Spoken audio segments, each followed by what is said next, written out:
నల్ల కోటు. ఆ కోటుకి చాలా విలువ ఉంటుంది.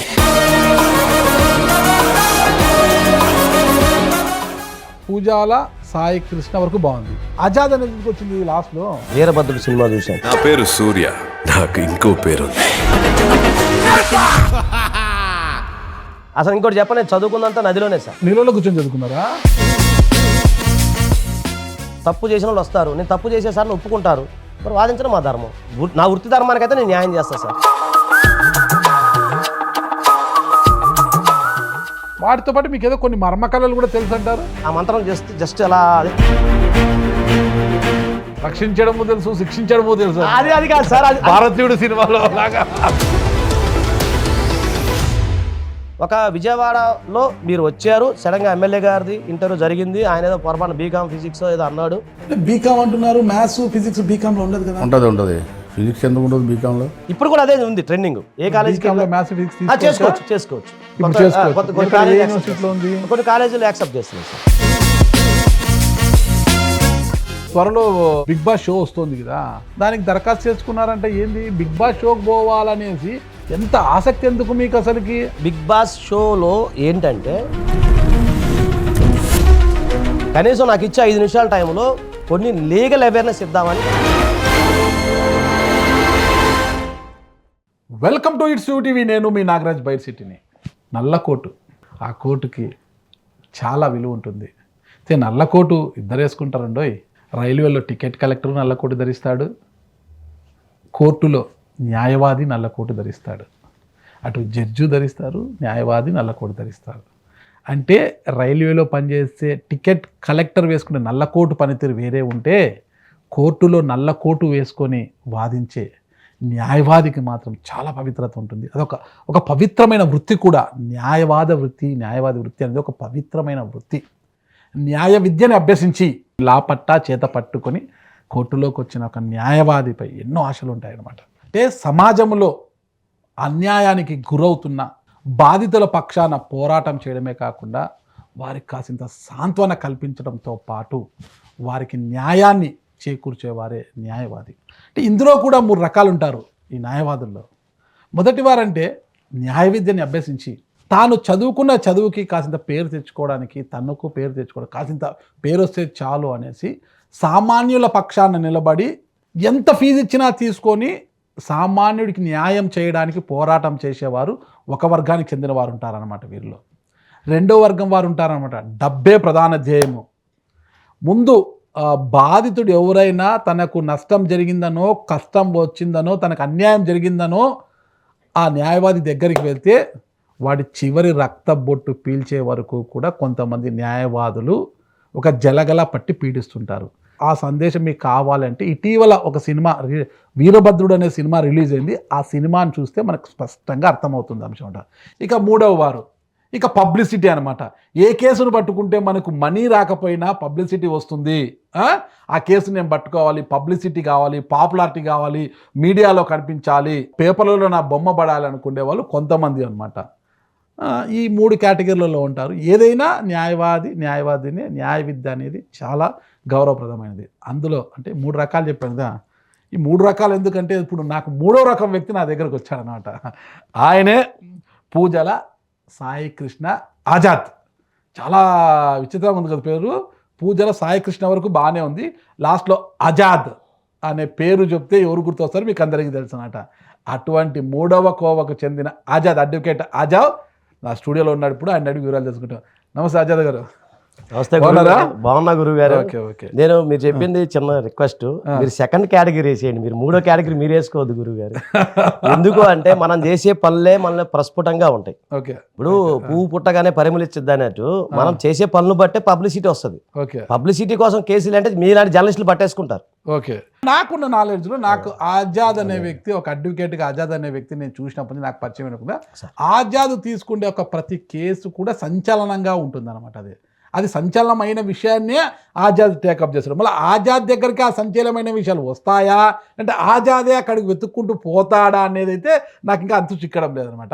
ఈ విషయాలన్నీ మనం డిస్కస్ చేసుకునే ముందు ఈ పూజల సాయి కృష్ణ ఆజాద్ గురించి నేను తెలుసుకోవాలన్నా. తప్పకుండా. అసలు ఆజాద్ స్వగ్రామం ఏది అసలుకి, ఆయన తల్లిదండ్రుల పేరు ఏంటి, ఈ న్యాయవాది వృత్తిలోకి ఎందుకు వచ్చారు ఆయన ఏంటన్న వివరాలు చెప్తారా? ఖచ్చితంగా సార్. ముందుగా నిజంగా మీరు ఈ అవకాశం ఇచ్చినందుకు ఫస్ట్ మీకు చాలా ధన్యవాదాలు సార్. Thank you. ఎందుకంటే ఇన్ని ఇంటర్వ్యూలు ఎవరు కూడా నాకు నా వ్యక్తిగత విషయాలు ఎవరు అడగలేదు. మా అమ్మగారు ఏంటంటే శారద అండి, మా అమ్మగారు శారద గారు, మా నాన్నగారు సత్యనారాయణ. ఓకే. సో మా అమ్మగారు ఎవరైనా ఫస్ట్ మా నాన్నగారి పేరు ఇది, మా అమ్మగారి పేరు ఇప్పుడు ఇది. చెప్తాను. అమ్మగారి పేరు మా అమ్మగారు శారద అని మళ్ళా వచ్చారు. ఫస్ట్ నేను ఎక్కడికి వెళ్ళినా ముందు మా అమ్మగారి పేరే చెప్తాను. ఎందుకు? తర్వాత ఇంకొక ఆమె, అసలు ఈమె మా అమ్మగారి కంటే ముందు ఇంకొక ఆమె పేరు చెప్పాల్సి వస్తుంది. ఎందుకు? ఆమె పేరు పున్నమ్మ, మా పెద్దమ్మ. ఓకే. సో ఆమె కంటే ముందు మా అమ్మమ్మ పేరు చెప్పాల్సి వస్తుంది, లక్ష్మీదేవమ్మ. ఆమె కంటే ముందు ప్రజెంట్ ఆమెనండి. ఎంతవరకు స్టాప్. ఎందుకు అంటే సార్, మా అమ్మమ్మ వాళ్ళది పల్నాడు, గుంటూరు జిల్లా, రేమిడిచెర్ల వాళ్ళది, బొల్లపల్లి మండలం రేమిడిచెర్ల. నాన్న వాళ్ళది కృష్ణా జిల్లా, బంధం. సో నేను ఎందుకు చెప్పాల్సి వచ్చిందంటే, మా అమ్మ కంటే మా పెద్దమ్మకి మా అమ్మగారికి 20 years గ్యాప్ ఉంది. చాలా చిన్న అమ్మ, తల్లి కూతుర్లకు ఉన్నంత వయసు. ఎస్. మా పెద్దమ్మ మా అమ్మగారికి పాలిచ్చి పెంచింది. ఎందుకంటే ఎక్కువగా నేను పెరిగింది మా పెద్దమ్మ దగ్గర పెరిగాను సార్. మా పెద్దమ్మ గారు, మీ పెద్దమ్మ మీ అమ్మను సాకి మిమ్మల్ని మమ్మల్ని ఇంకా చాలా మందిని సాకారు సార్. అప్పటికే వయసు అయిపోయింది కదా? అవునండి, అప్పటికే వయసు అంటే నేను ఉండేదానికి ఆమె ఉంటే 40-45, మొన్న దాని 19 years బతికారు ఆమె కూడా. అంటే మీ అమ్మకు మీ పెద్దమ్మకి 20 ఏళ్ల తేడా అంటే సుమారు మీ అమ్మకు ఒక 15 ఏళ్ల తేడా ఉంటది. 15 ఏళ్ల వయసులో 15 ఏళ్ల వయసులో పెళ్ళైనా 16 వయసు. నాకు పాలివ్వలేదు సార్, మళ్ళీ ఎట్లా అనుకున్నారు, మా అమ్మగారికి పాలిచ్చారా అని చెప్తున్నాను నేను. అంతే. నేను మీకు పాలు ఇవ్వకపోయినా మిమ్మల్ని చూశారు అంటే మీ అమ్మగారికి పెద్దమ్మగారికి 20 ఏళ్ల తేడా అంటే మీ అమ్మకి గారికి 20 ఏళ్ళు ఉంటే మీ పెద్దమ్మకి 40 ఏళ్ళు ఉండాలి. అవునండి, కరెక్ట్. మీకు మీ అమ్మగారికి ఒక 16 ఏళ్ళు తేడా ఉంటే దాదాపు మీ పెద్దమ్మ గారికి 50 నుంచి 60 ఏళ్ళు ఉండాలి. అంత వయసు ఉండొచ్చు. అంత మీకు చిన్నప్పుడు వయసు. మరి ఎలా సాకారు మీ పెద్దమ్మ మిమ్మల్ని అంత ప్రేమగా? అదే సార్ నేను చెప్పేది అదే సార్. అంటే మా అమ్మగారికి ఆమెకు ఉన్నప్పుడు సుమారు 40 ఏళ్ళు ఉంటాయి కదా సార్. మొన్న మా పెద్దమ్మ గారు 90 ఏళ్ళ దాకా బతికారు. సో అంటే ఏజ్ని అంత క్యాలిక్యులేషన్ చేసుకోలేం కదా సార్. నన్ను సాకారు. తర్వాత మా చుట్టాలందరినీ, మా మేనల్లుళ్ళు, మేనగోళ్ళు, మా అక్కళ్ళు, మా చెల్లెళ్ళందరినీ కూడా ఆమె చూసుకునేవాళ్ళు. తర్వాత కొద్దిగా ఆమె చనిపోయారు, ఎక్కువ ఆమె దగ్గర ఉండాల్సి వచ్చింది. తర్వాత నేను మా అమ్మగారి సంరక్షణలోకి వెళ్ళడం జరిగింది. నాన్నగారు ఏం చేసేవారు? అదే ఎక్కడికే వస్తున్నారు సార్, ఎక్కడికే వస్తున్నారు. తర్వాత మా అమ్మగారు కూడా బాగా చూసుకున్నారు ఎక్కువ. అది తర్వాత ఇప్పుడు బాగానే చూసుకుంటారు. Yes sir. అది వేరే అమ్మలు చూసుకోరా? కాదు, నేను అది వేరే అమ్మలు కాదు సార్. అమ్మగారికి నాకు కొంచెం ర్యాప్ ఉంది. అమ్మ అంటే ప్రేమకు అక్కడికి వస్తున్నా సార్. నాకు అమ్మ నేనేమంటలేదు, అమ్మ అంటే నాకు ముగ్గురు గుర్తు వస్తారని మీకు చెప్తాను. అదే. సో అమ్మగారు ముద్దుల కొడుకు మీరు. అంతే కావచ్చు సార్. అంటే ఆమె చనిపోయారు కదా పెద్దమ్మ గారు, ఎక్కువ ఇంకా ఏమి దగ్గరికి రావడం జరిగింది. కొంచెం ర్యాపో తక్కువ అమ్మగారికి నాకు. అంటే ఎక్కువ ఆమెతోనే, అందరం ఆమె దగ్గర ఉండేవాళ్ళం కదా సార్. మా పిల్లలంతా కూడా ఆమె దగ్గరే ఉంటారు. సో అయితే ఏమైందంటే, మా నాన్నగారు చిన్నప్పుడు కొంచెం మమ్మల్ని వదిలేసి వెళ్ళిపోయారండి. నేను పుట్టిన తర్వాత. ఆయన కొద్ది రోజులు బిజినెస్ చేశారు. ఏం బిజినెస్? పాల బిజినెస్ ఏదో చేశారంట. తర్వాత కొద్ది రోజులు మార్బుల్ బిజినెస్. తర్వాత ఎక్కువ సిపిఎం దాంట్లో తిరిగారు ఆయన. ఎక్కువ కమ్యూనిస్ట్లో బాగా తిరిగేవాళ్ళు. సో కమ్యూనిస్ట్ బ్యాక్గ్రౌండ్ ఎక్కువ ఉండేది, కమ్యూనిస్ట్లో తిరుగుతూ ఉండేవారు ఆయన. ఎప్పుడైనా ఇంటికి వస్తుండేవాళ్ళు. ఎక్కువ ఇంట్లో తక్కువ ఆయన మాకు. అంటే ర్యాపో తక్కువ, మెయింటెనెన్స్ కూడా చాలా తక్కువ. కానీ నేనే ఎక్కువ కష్టపడ్డాను సార్. కష్టపడి నేను పైకి వచ్చాను. నాన్నగారు ఎందుకు వెళ్ళిపోయారు ఇంట్లోంచి? ఆయన అభ్యుదయ భావాలు కానీ ఏదైనా కానీ, ఆయన కొద్దిగా ఇండివిజువాలిటీ ఎక్కువ, ఫ్రీడమ్ ఎక్కువ. వెళ్ళిపోయాడంటే దేశాలు పట్టుకు వెళ్ళిపోయాడు అంటే అడవులు పట్టు? ఎస్. అది నాకు క్లారిటీ లేదు సార్. తర్వాత ఆయన, నేను అంటే చిన్నప్పుడు ఏం జరిగిందో తెలియదు. తర్వాత నేను ఇంటర్మీడియట్ తర్వాత ఆయన మా దగ్గరకు వచ్చారు. నేను ఇంటర్మీడియట్ 10th చదువుతున్నాను, అప్పుడు వచ్చాడు సడన్గా మా నాన్నగారు. ఎంతమంది సంతానం? నేను, మా చెల్లి అండి. చెల్లి చిన్నమ్మాయి చాలా. సో సడన్గా వచ్చారు ఆయన. ఒకసారి నేను 10th చదువుతున్నాను, సడన్గా వచ్చారు. చిన్నప్పుడు నన్ను పెంచారు, పెద్ద చేశారు, గుర్తులేదు కానీ లేలక గుర్తు. తర్వాత ఆయన 10thలో చదువుతున్నప్పుడు వచ్చారు. వచ్చి సడన్గా 10th ఇంటర్మీడియట్ చదువుతున్నప్పుడు మా అమ్మగారు చెప్పారు మీ నాన్నగారు అది అంటే, అప్పుడు నేను సడన్గా షాక్ అయ్యా. అప్పుడు దాకా తండ్రి లేడనే ఫీలింగ్లో ఉండేది. ప్లస్ మా పెద్దమ్మ, మా పెదనాన్నగారు ఉండేది కదా, వాళ్ళు చూసుకునేది ఎక్కువ.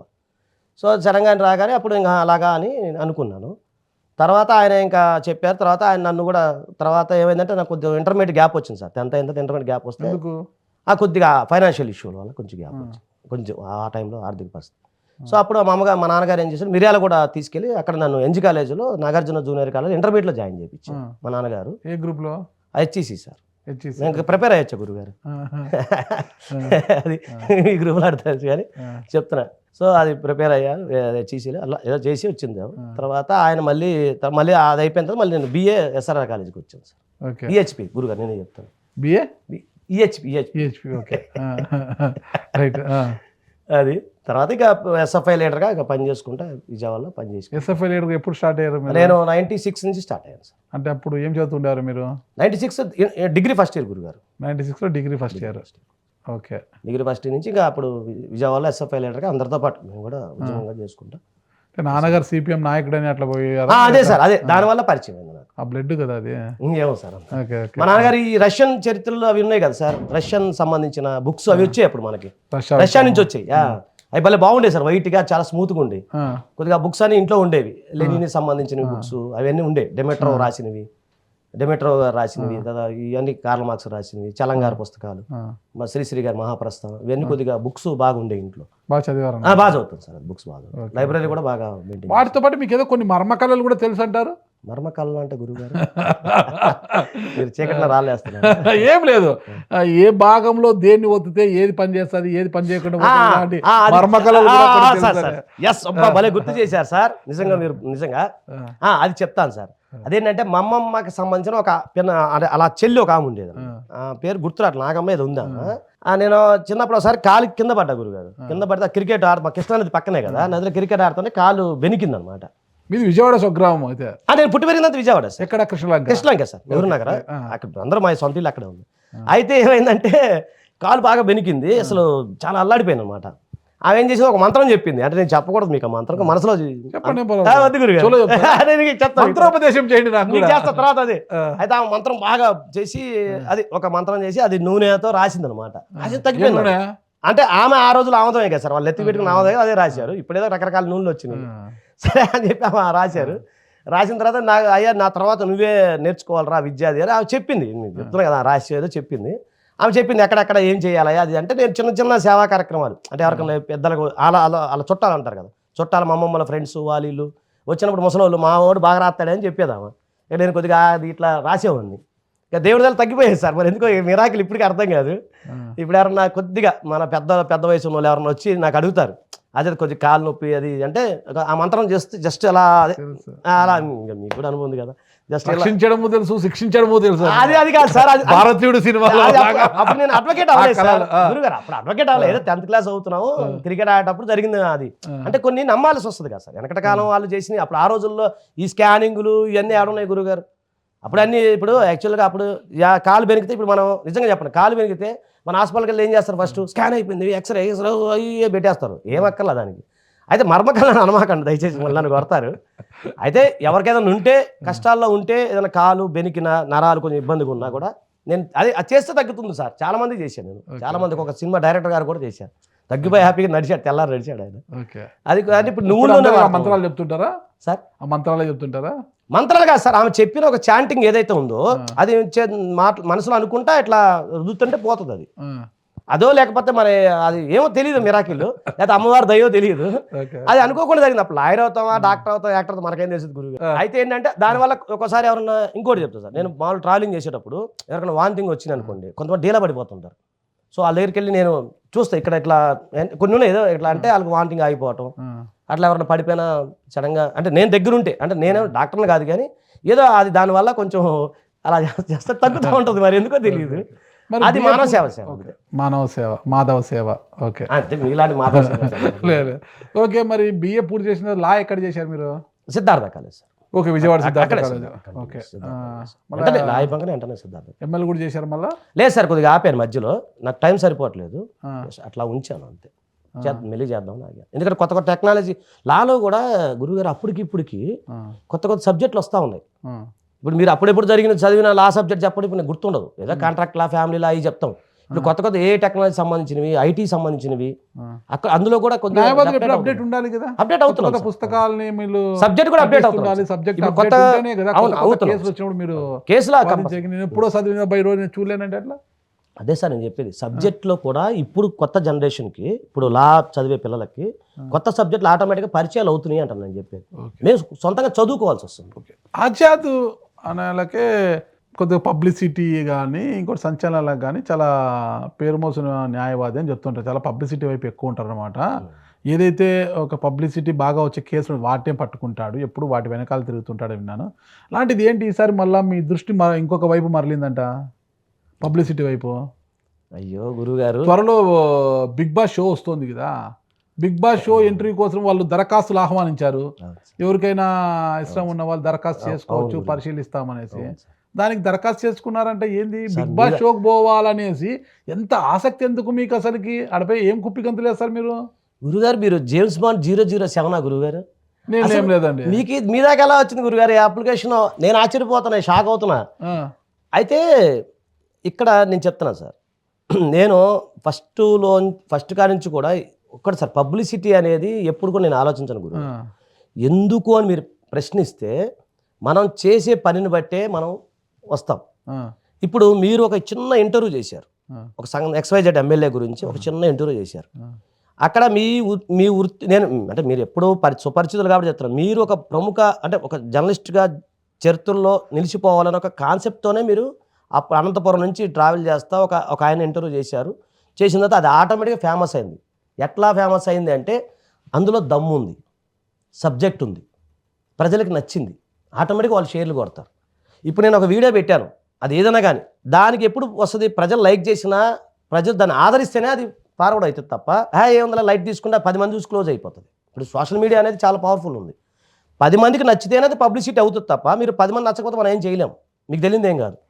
ఒక విజయవాడలో మీరు వచ్చారు, సడన్గా ఎమ్మెల్యే గారిది ఇంటర్వ్యూ జరిగింది, ఆయన ఏదో పొరపాటు బీకామ్ ఫిజిక్స్ ఏదో అన్నాడు, సరే సంథింగ్ ఏదైనా కానీ అంటే మీరు చెప్పేంతలోని కాదు నేను, దాని ద్వారా పలానా నాగరాజు గారు అరే ఈయన భలే అన్నాడని అట్లా అందరికీ సుపరిచితులు. ఆ రోజు ఆయన అఫిడవిట్ ఫిల్ చేసి ఇదంతా మీరే అంటారు కదా గురుగారు? కరెక్ట్ సార్, నేను రైట్ మళ్ళీ గుర్తు చేశారు. ఆయన అప్డేట్ చేసింది నేనే.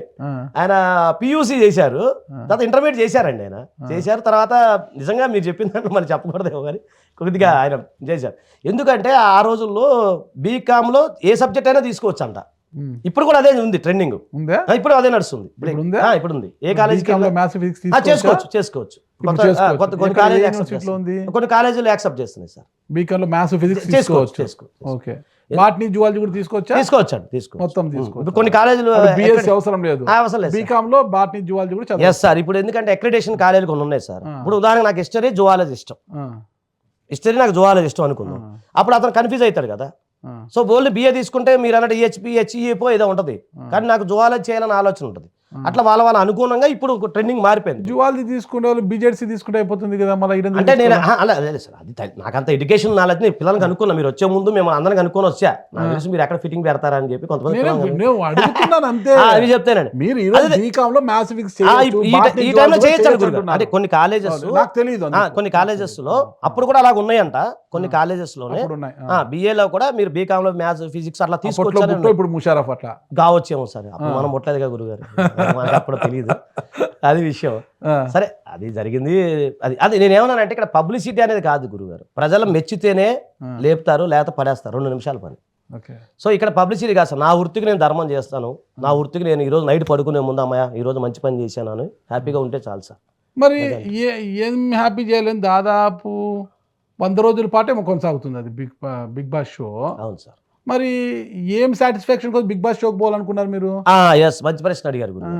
ఇప్పుడు బిగ్ బాస్ షోలో ఏంటంటే సరే అక్కడ వాళ్ళు ఏం చేస్తారా అనేది పక్కన పెడితే, నాకు ఏంటంటే అక్కడ మళ్ళీ సెలెక్ట్ చేస్తారా చేయరా అనేది పక్కన పెడితే, కనీసం నాకు ఇచ్చే 5 నిమిషాల టైంలో కొన్ని లీగల్ అవేర్నెస్ ఇద్దామని కొద్దిగా అని కోరిక ఉంది.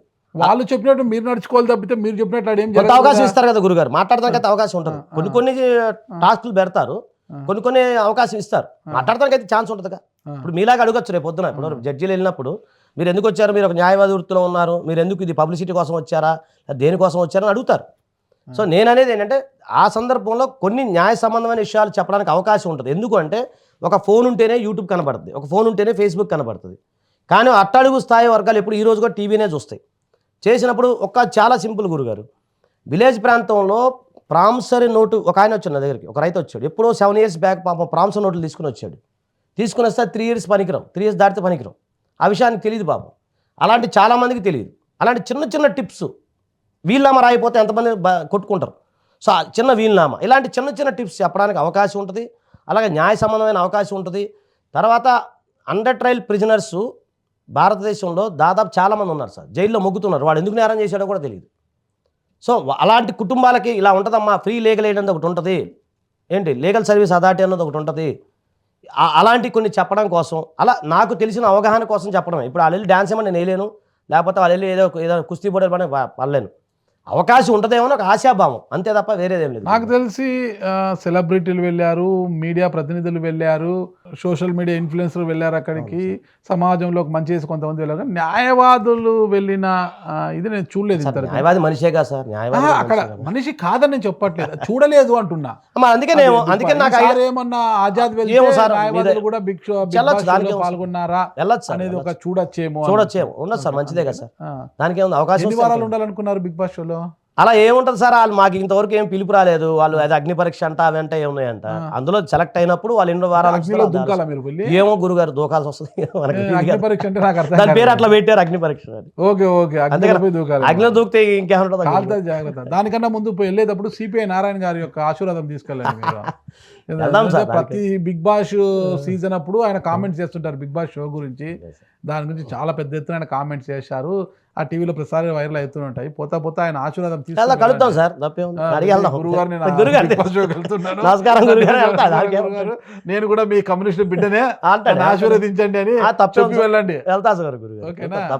సరే, బిగ్ బాస్ షో నుంచి మీకు ఆహ్వానం రావాలని నేను కోరుకుంటున్నాను.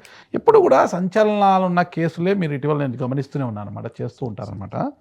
ఇటీవల కృష్ణలంక పోలీస్ స్టేషన్లో లాకప్ డెత్ జరిగింది.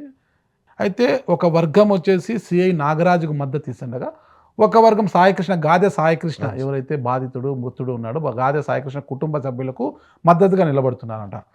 ఆ ఒక వర్గానికి చెందిన ఉమ్మడి పశ్చిమ గోదావరి జిల్లాలో ఉండే ఒక జనసేన పార్టీ ఎమ్మెల్యే మీకు కాల్ చేసి సిఐ నాగరాజ్ కేసు మిమ్మల్ని చూడమని అడిగారంట కదా?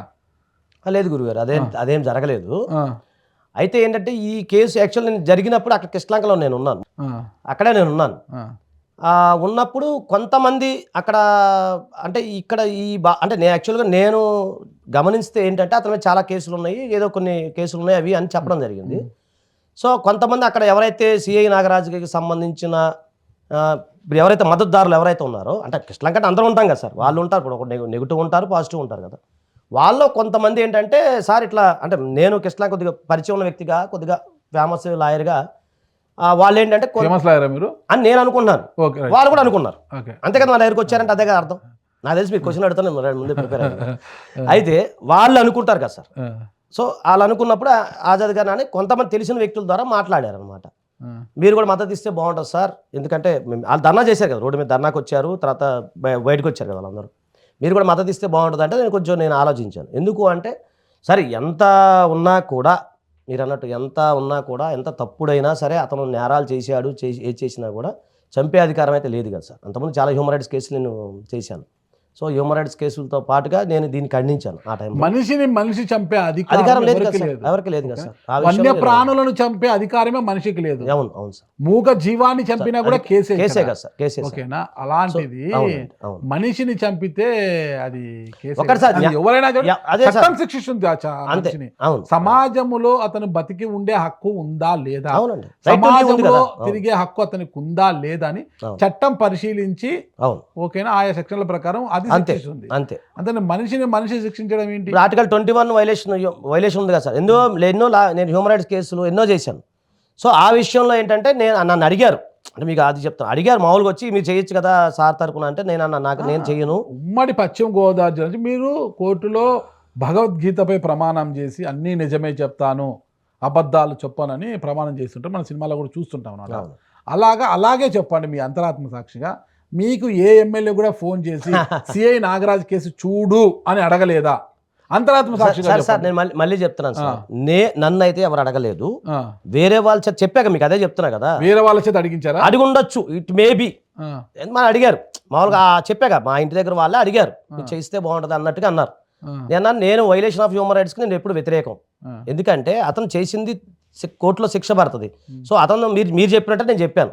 తర్వాత దానిలో నేను ఎక్కడ చూడండి, నేను ఒక వీడియో కూడా లేదు, నేను ఎక్కడ కామెంట్ చేయలేదు. దాంట్లో విషయంలో నేను న్యూట్రల్గానే ఉన్నాను. లాకప్ డెత్ ఇదంతా కూడా ఉద్యమాలు చేయడం, ఇది మానవ హక్కుల కమిషన్ పరిధిలోకి వెళ్ళిపోతుంది. మానవ హక్కుల కమిషన్ పరిధిలోకి వెళ్ళినప్పుడు సిట్టుని ఏర్పాటు చేసే అధికారం రాష్ట్ర ప్రభుత్వం అనుకుంటుందా? ఎస్, మంచి ప్రశ్న అడిగారు సార్. ఇది ఏమవుతుందంటే రాజకీయ పరిణామంగా రూపుదిద్దుకుంది. ఫస్ట్ యాక్చువల్గా మీకు తెలుసో లేదో 1 month ఎప్పుడో జరిగింది ఇది. దానికి సంబంధించి బెజవాడ బార్ అసోసియేషన్ లాయర్లు కూడా దాన్ని వ్యతిరేకించారు.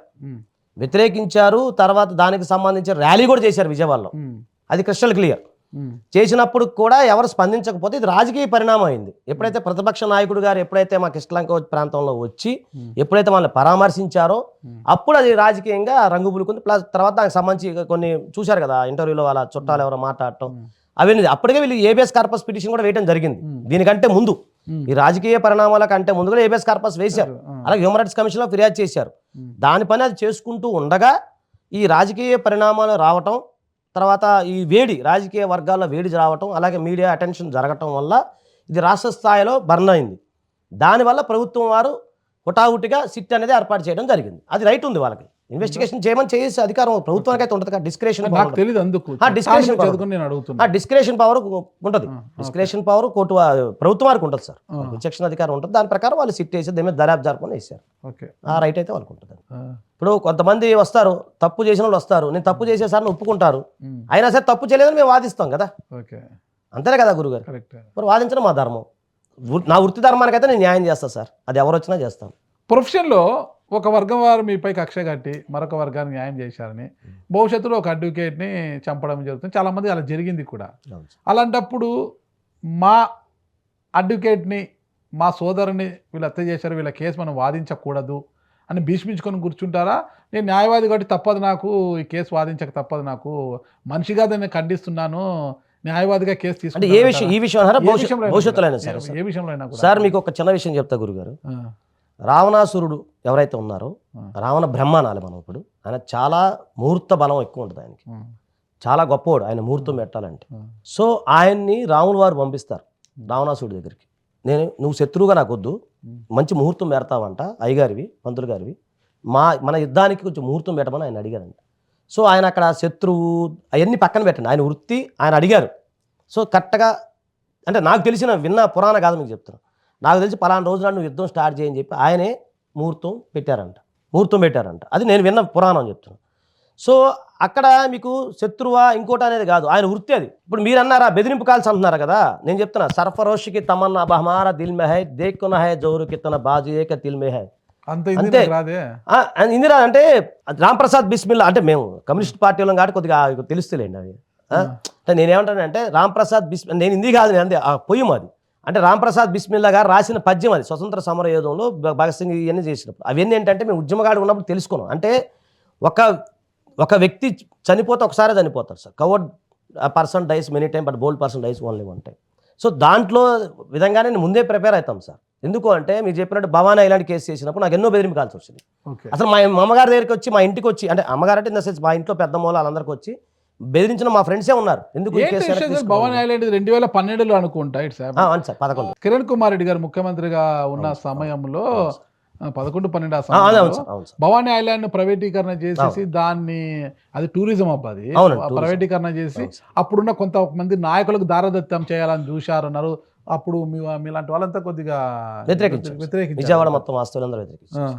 ఏమంటే కేసు అది అదేంటంటే సార్, భవానీ ఐలాండ్ మీకు తెలియదు నదిలో మధ్యలో ఉంటుంది, చాలా టూరిజం సంబంధించింది. అది ఏంటంటే ఈ ప్రత్యూష షిప్పింగ్ కంపెనీ వాళ్ళకి ఇద్దామని చూశారు, ప్రైవేటీకరణ చేద్దామని ఆలోచనలో ఉంది. అంటే కొన్ని రోజులు లీజ్కి, ఇన్ని సంవత్సరాలు లీజ్కి ఇవ్వాలి, మీరే మెయింటైన్ చేయాలనేది. సో ఏంటంటే చాలా మందికి దాని మీద ఉపాధి ఉందండి ఒకటి. రెండోది మత్స్యకారులు కూడా ఆ భవానీ ఐలాండ్ పరిసర ప్రాంతాల్లో ఇల్లు వేసుకుని ఉంటుంటారు. ఒకటి టూరిజం హబ్ ఉంటుంది. తర్వాత ఇప్పుడు 2011లో ఇంత విజయవాడ డెవలప్మెంట్ లేదు. అప్పుడు మాకు ఎవరికైనా ఉంటే ఏదైనా రిలాక్సేషన్ కోసం ఆ భవానీ ఐలాండ్కి వెళ్తాం. అలాగే మత్స్యకారులు దాని మీద ఆధారపడి ఏ టైపు అంటే స్విమ్మింగ్కి వెళ్తామండి. నది తాడేపల్లి ఉంది కదా సార్, అట్లా నదికి స్విమ్మింగ్కి వెళ్ళటము, పిల్లలతో ఫ్యామిలీతో వెళ్ళటము, చూడటము, ఆ బోటింగ్ ఇవన్నీ అదే కదా సార్ మాకు. నది అంటే మనం ఇప్పుడు అంటే ఏదో ఒక అమ్యూజ్మెంట్స్ పార్క్ చాలా వచ్చినట్టుంది, మాకు అదే కదా సార్. ఆ టైంలో నది ఈత కొట్టడం, అక్కడ లోపలికి వెళ్ళటం, బోటింగ్ చేసుకుంటాం, అవన్నీ ఉండే కదా సార్. సో అట్లా అనమాట ప్రజలకు అది వచ్చిన టూరిజానికి ఫేమస్ అది. అక్కడ నుంచి చూస్తే అమ్మవారి గుడి కానీ చూసి మీకు టైర్డ్ కనబడుతుంది. ఇప్పుడు ఇంకా బాగా డెవలప్ చేశారండి, అప్పుడు ఇంత లేదు.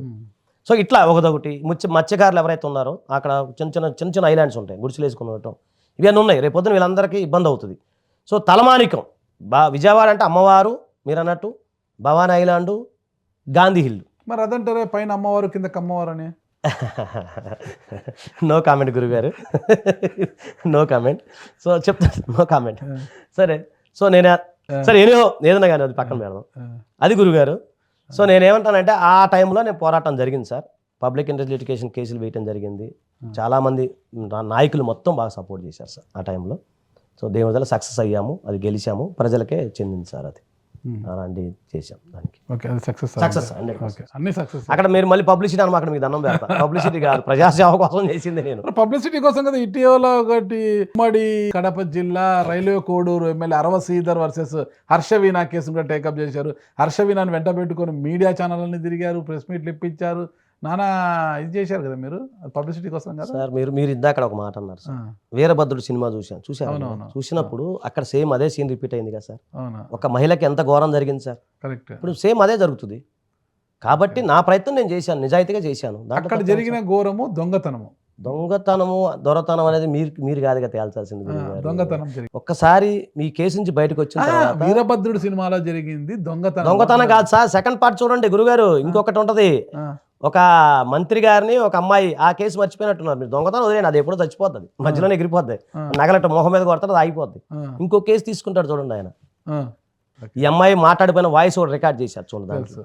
సేమ్ ఇదే జరిగింది. హ్యాపీ కదా. అమ్మాయి జరుగుతుందిలే, అది వాదిస్తారు ఫస్ట్ అతనిదే, ఈమెనే చేసింది, అది వాయిస్ సేమ్ అదే happened sir in this case also. Same అదే హ్యాపెండ్. కాబట్టే కదా మేము చేసింది, ప్రయత్నం చేసాం. అది కొద్దిగా కోర్టు రిస్ట్రిక్షన్స్ వల్ల దాని గురించి నేను డిస్కస్ చేయలేను. మీ కానీ కేసు మొత్తం క్లోజ్ అయిన తర్వాత మీరు అమ్మాయితోనే మాట్లాడి మీరు డిస్కస్ చేసుకోవచ్చు, ఇబ్బంది. సరే, క్లోజ్ అయినాక చేద్దాంలేండి. ఆ రోజు ఏం జరిగింది షూర్ సార్. మీరు తలుచుకుంటే ఏదైనా ఇదిగా గురుగారు. ఓకే. ఇంత పాపులారిటీ ఇంత ఉంది కదా, ఎందుకు రాజకీయాల్లో కంటిన్యూ కదా? గతంలో లోక్సత్తా పార్టీలో మీరు రాష్ట్ర కార్యదర్శి కింద పనిచేశారు. 2009 ఎన్నికల్లో విజయవాడ తూర్పు నియోజకవర్గం అనుకుంటా ఎమ్మెల్యేగా పోటీ చేసి ఒకరు కొంప ముంచారు మీరు అప్పుడు. అయ్యో సార్ ఇప్పటికీ అది బాధపడతాను సార్.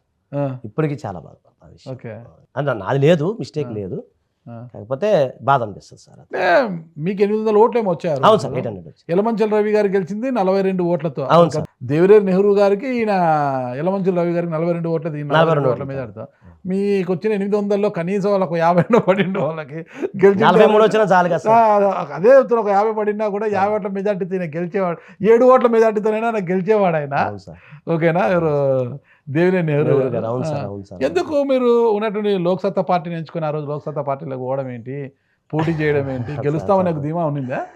అయితే ఏమైందంటే సార్, నేను ఎస్ఎఫ్ఐలో ఉన్నాను. ఎస్ఎఫ్ఐ నుంచి నేను అక్కడ నుంచి నేను పార్టీ అంటే తెలుసు కదా, సీఎం అంటే మీకు తెలుసు కదా, క్యాండిడేట్ మెంబర్ పిఎం అయ్యాను సార్, అంటే పార్టీ మెంబర్ అయ్యాను. సో పిఎం అయిన సందర్భంలో ఏంటంటే లోక్సత్తా జయప్రకాష్ నారాయణ గారి యొక్క భావనలు నా భావనలు రెండు ఒకటైనాయి సార్. సో ఒకరోజు తుమ్మలపల్లి కళాక్షేత్రంలో ఆయన వచ్చారు. వచ్చి జేపీ గారు వచ్చేసి మొత్తం మీటింగ్ పెట్టారు అందరితో. నేను కూడా జనరల్గా చూద్దామని వెళ్ళాను. వెళ్ళిన తర్వాత అక్కడ మీటింగ్లో అంత కమిటీలో ఉన్నా, మీరు ఏమైనా ఇంట్రెస్ట్ ఉందంటే నేను ముందుకు వచ్చాను అనమాట. తర్వాత దాన్ని స్టేట్ కౌన్సిల్ మెంబర్గా తీసుకున్నారు. అప్పుడు స్టేట్ స్థాయిలో తీసుకున్నారు. మేము లోక్సత్తా పార్టీలో విజయవాడలో ఎస్టాబ్లిష్ చేశాము. బాగా తిరిగాం సార్, బాగా అన్ని చోట్ల గడప గడపగా తిరిగాం. చాలా మంది మా కమిటీ అంతా తిరిగాం, బాగా సక్సెస్ అయ్యాం. తర్వాత ఏంటంటే తూర్పు నియోజకవర్గంలో నాకు టికెట్ నేను ఆశించాను. అప్పుడు చిన్న ఏజ్ ఉంది సార్, అంతే 30 అట్లా ఉంటాయి నాకు. సో ఆయన ఏమన్నారంటే నాకు కాదని ఒక పెద్ద ఆయనకి ఇచ్చారు. పెద్ద ఆయనకి ఇస్తే నాకు కోపం వచ్చి నేను ఇక మా ఫ్రెండ్స్ ఉంటారు కదా సార్, నా సర్కిల్తో నేను నామినేషన్ వేసాను. లోక్సత్తా రెబల్గా వేసాను. అంటే ఇండిపెండెంట్ ఇస్తారులేండి, బెలూన్ గుర్తిచ్చారు నాకు. సో నేను అదే ప్రచారం నాకంత ఇంట్రెస్ట్ లేదు. ఇంట్రెస్ట్ అని ఇంత సెన్స్ నేనేంటో చూపించాలి, అంతే కదా సార్. నేనేంటో చూపించాలన్న ఉద్దేశంతో నేను అప్పుడు అంతా చేశాను, ప్రచారం చేశాను. కృష్ణలంకలో నా ఫ్రెండ్స్, క్లాస్మేట్స్, ఇంకా చుట్టాలు, బ్యాచ్మేట్స్ అందరూ ఉంటారు కదా సార్. బాగా ప్రచారం చేసాం, ర్యాలీ పెట్టి అన్నీ బాగా జరిగింది. జరిగిన తర్వాత నాకు ఎందుకైనా మంచిది మనం చెప్పి ఒకసారి నేను కలిశానండి, నెహ్రూ సార్ని కలిశాను, గురుగారిని కలిశాను. నమస్తే సార్, ఇట్లా నేను పోటీ చేస్తున్నాను, కాంటే నేను విత్డ్రా చేసుకుంటాను కూడా అన్న. మా ఫ్రెండ్సే ఉన్నారు అలా. ఇంకోటి ఏంటంటే ఆయన సారు వాళ్ళ అనుచరులు నా ఫ్రెండ్సే. సో అక్కడ మాకేమి క్లాషెస్ ఏం లేవు. సో వాళ్ళు చెప్పారు, ఆజాద్ మా క్లాస్మేట్ అయ్యాడు, అది చెప్పుకుంటాం కదా సార్. చెప్పినప్పుడు నేను కలిస్తే సార్ ఆలోచించి మీరు చెప్తే నేను ఇండిపెండెంట్గా తీసేసుకుంటా సార్, ఎందుకు నాకున్న ఓట్లు నాకైతే కొన్ని పడతాయి చెప్పాను నేను ఆయనకి. చెప్పిన తర్వాత ఆయన మరి తర్వాత నాకేం పిలుపు రాలేదు. తర్వాత ఆయన రాలేదు, నేను మర్చిపోయాను. నా ప్రచారం నేను చేసుకుంటూ వెళ్ళిపోయాను. బాగా చేశాను సార్, ప్రచారం బాగా చేసి ఇంటింటికి గడప గడపకి ఇప్పుడు అందరూ గుర్తుపడతారు. అంత చేస్తే 800 ఓట్లు వచ్చాయి. అంటే నా స్థాయిలో అంటే డబ్బు ఖర్చు పెట్టలేం కదా గురుగారు. డబ్బు ఖర్చు పెడితే మీరు అన్నట్టు ఎన్ని వచ్చాయో తెలియదు. సరే ఉన్న దాంట్లో ఖర్చు పెట్టుకున్నాము, బాగా ప్రచారం చేశాను సార్. ఉన్న దాంట్లో గ్రేటేగా సార్. ఆ టైంలో మీరు ఇక్కడ 800 ఓట్లు కాదు గురుగారు, మీరు 50 ఓట్లు లెక్కేసుకుంటారు. తర్వాత లాస్ట్ మూమెంట్లో రవి గారు, తర్వాత నెహ్రూ సారు, రామ్మోహన్ సార్ అందరు కూర్చున్నారు అన్నమాట. నేను మామూలు పక్కన కూర్చున్నాను. ఫస్ట్ నెహ్రూ గారే లీడింగ్లో ఉన్నారు సార్. ఉన్నారు, ఓకే కన్ఫర్మ్ అయిపోయింది అనుకున్న సమయంలో మేము బయటకు వెళ్ళిపోయాం. అందులో పోస్టల్ బ్యాలెట్లు వచ్చినాయి, పోస్టల్ ఓట్లు, దానిలో రవి గారు 42 వచ్చింది ఎక్స్ట్రా. ఓకే. ఇక నాకు చాలా బాధ అనిపించింది సార్. తర్వాత మళ్ళీ కలిశాను తర్వాత. మళ్ళీ ఎందుకు లోక్సత్తా పార్టీ నుంచి బయటకు వచ్చారు? లేదు, లోక్సత్తా క్లోజ్ అయిపోయింది కదా సార్. పార్టీ క్లోజ్ అయ్యాక బయటకు వచ్చారు మీరు? కాదు సార్, ఆ తర్వాత నేను వెళ్ళాను. తర్వాత సార్ నెహ్రూ సార్ని కలిశాను. నమస్తే సార్, ఇట్లా తప్పైందంటే సరే బాబు ఏం కాదులే అని పాపం మంచిగా మాట్లాడతారు. బో చాలా. లోక్సత్తా పార్టీ క్లోజ్ కాకముందే మీరు బయటికి రాలేదు గురుగారు, బయటికి రాలా. ఏం చేశానంటే ఇంకా తర్వాత మళ్ళీ వాళ్ళు అడిగారు ఎందుకు ఎక్స్ప్లెనేషన్ ఏం చేసావు ఏంటి అంటే, సరే లెటర్ రాసి ఇచ్చి అపాలజీ లెటర్ రాసి ఇచ్చేసాం. ఇక మనం ఏదో ఆవేశంలో వెళ్ళాం అన్నట్టుగా. తర్వాత లోక్సత్తా పల్లె మనం కంటిన్యూ చేసాం, కొన్ని కార్యక్రమాలు చేసేవాళ్ళం, ఏదైనా ధర్నా కార్యక్రమాలు ఉన్నా అవి చేసాం. చేసిన తర్వాత వైండప్ అయిపోయింది సార్, ఆటోమేటిక్గా పార్టీ వైండప్ అయిపోయింది. మళ్ళీ ఇప్పుడు ఒక పార్టీలో ఉన్న వాళ్ళు ఇంకో పార్టీలోకి వెళ్ళిపోతుంటారు కదా నాయకులంతా కూడా, మరి వేరే పార్టీని ఎందుకు చూస్ చేసుకోలేకపోయారు మీరు? మంచి ప్రశ్న అడిగారు సార్. నేనే అంతలోకే ఇక మీకు తెలియదు ఏమో సార్, సంసార బాధ్యతలు, బరువులు, పిల్లల ఉంటాయి కదా సార్, ఇంకా సంసారంలో పడ్డాము కొంచెం. ప్రతి ఒక్కరు సంసార బాధ్యతలు ఉంటాయి, నాకు సంసారం రైట్ సార్, నాకు బిడ్డలు ఉన్నారు, సంసార బాధ్యతలు ఉంటాయి, అందరూ పడతారు. అవును సార్, మీరు ఒక్కరే కొత్త కాదు కదా, బాయిలో పడ్డానన్నట్టు చెప్తున్నారు. కరెక్టే సార్. ఇప్పుడు మీరు మంచి ప్రశ్న అడిగారు. ఎందుకు అంటే సంసారంలో బాధ్యతతో ఉండాలి, ఎందుకంటే నేను చిన్నప్పుడు పడ్డ బాధలను పిల్లలు పడకూడదు, అందుకని చెప్పేసి కొద్ది రోజులు కొంతమంది మీలాంటి పెద్దలు ఏమన్నారంటే ముందు సెటిల్ అవ్వయా, ఆర్థికంగా సెటిల్ అవ్వు, ముందు అంత సెటిల్ అయిన తర్వాత నువ్వు ఏ ఆట ఆడినా చెల్లుబాటు అవుతుంది. నువ్వు ఏం డబ్బులు లేకుండా ప్రజాసేవ అంటే ఎవడో ఓట్లు వేసేవాళ్ళు లేరు. ఇప్పుడు నువ్వు ఎప్పుడైతే వెల్ ఎస్టాబ్లిష్డ్ అవుతావో అప్పుడు నీ వాయిస్ని 10 మంది వింటారు. ఇప్పుడు ర్యాలీ పెట్టాలన్నా కూడా లక్షల రూపాయలు కావాలి, ఊరిని ఎవరు రారు. మన ప్రచారం చేయాలన్నా లక్షల రూపాయలు కావాలి. మీకు తెలియదే ఉంది, మీరు ఏ ప్రెస్ మీట్ పెట్టాలన్నా ఏది చేయాలన్నా కూడా మినిమం అయితే ఉండాలి కదా గురుగారు. సో ఇప్పుడు రాజకీయానికి వస్తే ఆజాద్కి పబ్లిసిటీ ఉంది పర్లేదని తీసుకుంటారు. రేపు సరే ఆజాద్ నీకు ఇగో ఈ టికెట్ ఇస్తున్నాం అనుకో, దాన్ని నిలబెట్టుకునే సామర్థ్యం మనకు ఉండాలి కదా సార్. ఇప్పుడు ఎలక్షన్ కమిషన్ రూల్స్ ప్రకారం కూడా రేట్లు పెరిగిపోయింది, లక్షల్లోనే వెళ్ళిపోయింది ఇప్పుడు అఫిడవిట్లు కూడా, అంతే కదా సార్. మినిమం అదన్నా ఉండాలి. ఇదివరకు లాగా లేదు కదా సార్ రాజకీయం, మీకు తెలియదే ఉంది. సో అందుకని ఇప్పుడు ప్రజెంట్ అయితే దూరంగా ఉన్నాను సార్. ప్రజెంట్ మనం ప్రాక్టీస్లోనే వెళ్ళాలి, ఇట్లానే మీలాంటి పెద్దల ద్వారా కొంచెం కష్టపడాలి, చేయాలనే ఆలోచనలో ఉన్నాను. ప్రతిసారి మీలాంటి పెద్దలు, నేను అంత పెద్దవాడిని కాదు, పెద్దవాళ్ళు చాలా మంది ఉంటారు, నేను చాలా చిన్నవాడిని. నాకు తెలిసిన పెద్దవాళ్ళు మీరే గురుగారు. ఓకే, చాలా మంది పెద్దవాళ్ళు ఉండొచ్చు, మేబీ తర్వాత భవిష్యత్తులో పరిచయం అవుతారు. నాకు తెలిసిన పెద్దవాళ్ళు అయితే మీరు ఇప్పుడు చాలా ఒక మంచి భర్తగా, మంచి తండ్రిగా, ఓకేనా, ప్రజెంట్ బాగా బాధ్యతగా ఉన్నారు, ఒక బాధ్యత గల ఇంటి పెద్దగా ఉన్నారు. ఉండాలి కదా సార్, ఉండాలి. నేనే ఇంటికి కొంచెం పెద్దోని సార్, చెల్లెళ్ళు ఉన్నారు, వాళ్ళు ఉన్నారు, వాళ్ళందరికీ నేనే. చెల్లెలు ఒక చెల్లెలే కదా? చెల్లెళ్ళు అన్నానంటే పెద్దమ్మ పిల్లలు కూడా ఉంటారు కదా సార్. ఓకే, అందరినీ మీరే చూసుకోవాలా?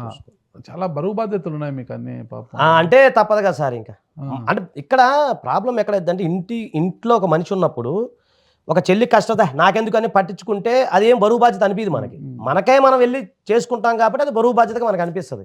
కానీ మన అయినోళ్ళకి చేసేటప్పుడు, మీలాంటి పెద్దలకి, మీలాంటి ఫ్రెండ్స్కి అలా చేసేటప్పుడు బరువు బాధ్యత ఎట్లయితే రాజకీయ బాధ్యతలు పెట్టుకోలేదు.